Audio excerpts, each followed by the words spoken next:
ഈ ഗ്ലാസ്സിന് എത്ര രൂപ ഉണ്ടാവും മാർക്കറ്റിൽ? ഒരു 30-40 രൂപ ആണ് അല്ലേ? എനിക്ക് വെള്ളം ദാഹിച്ചിട്ടുമില്ല. ഞാൻ കുറച്ച് വെള്ളം ഇതിൽ കുടിക്കുന്നു. കൊള്ളാം.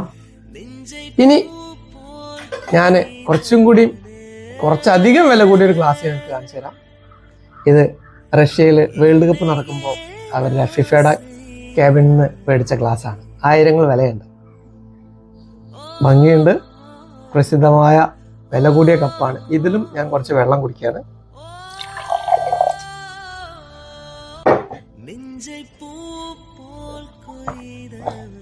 ഇപ്പൊ ഞാൻ പറയാണ്, ഞാൻ ആദ്യം കുടിച്ച ഗ്ലാസ് വെറും 30 രൂപയുടെ ഗ്ലാസ് ആയിരുന്നു. ഇത് 1000 വിലയുള്ള ഗ്ലാസ്സാണ്.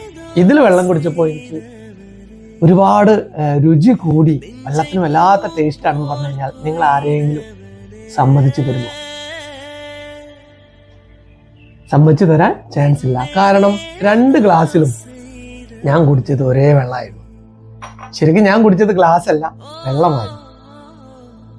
അപ്പോ ഞാൻ അനുഭവിക്കുന്നത് ഗ്ലാസ് അല്ല, ഗ്ലാസിന്റെ ഉള്ളിൽ വെള്ളമാണ് ഞാൻ അനുഭവിക്കുന്നത്, എക്സ്പീരിയൻസ് ചെയ്യുന്നത്. അപ്പൊ വെള്ളം നല്ല പ്യുവർ ആണെങ്കിൽ ഞാൻ നന്നായിട്ട് അനുഭവിക്കുന്നു. വെള്ളത്തിന് എന്തെങ്കിലും ഇമ്പ്യൂരിറ്റീസ് ഉണ്ടെങ്കിൽ ഞാൻ ബുദ്ധിമുട്ടും അനുഭവിക്കാം. ജീവിതത്തിലെ ഏറ്റവും വലിയ തിരിച്ചറിവ് കിടക്കുന്നത് ഇവിടെയാണ്. യഥാർത്ഥ അറിവ് തുടങ്ങുന്നത് ഈ ഒരു പോയിന്റിലാണ്. കാരണം നമ്മളെല്ലാവരും വല്ലാത്ത ഓട്ടത്തിലാണ്. ഗ്ലാസുകൾ ഇങ്ങനെ മാറ്റിക്കൊണ്ടിരിക്കുന്നു. വില കൂടിയ ഗ്ലാസുകൾ, സ്വർണ്ണക്കപ്പുകൾ, വെള്ളിക്കപ്പുകൾ, രത്നം പതിച്ച കപ്പുകൾ. പക്ഷെ ഉള്ളിൻ്റെ ഉള്ളില് ഈ വെള്ളത്തിനെ കുറിച്ച് നമ്മൾ ചിന്തിക്കുന്നേ ഇല്ല. ഇതേ വെള്ളം ഞാനൊരു സ്പൂണ് മണ്ണിട്ട് കലക്കി കഴിഞ്ഞാൽ വെള്ളം ആകെ കളറെല്ലാം മാറി ആകെ മലിനപ്പെടുകയാണ്.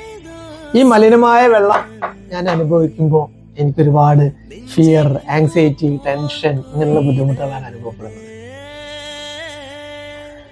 അപ്പൊ ഞാൻ അനുഭവിക്കുന്ന ഈ പ്രശ്നങ്ങൾക്കെല്ലാം ഞാൻ കാരണം എന്താണെന്ന് എനിക്ക് അറിയുന്നില്ല. ഞാനതിന് എൻ്റെ ജീവിത പങ്കാളിയെ, എൻ്റെ ഫ്രണ്ട്സിനെ, എനിക്കൊപ്പം ജോലി ചെയ്യുന്ന ആളുകളെ, അതിന് ഞാൻ കാരണം കൂടി കണ്ടെത്തുമ്പോൾ ലൈഫ് ഏറ്റവും മോശമായ ഒരു അവസ്ഥയിലേക്ക് പോകും.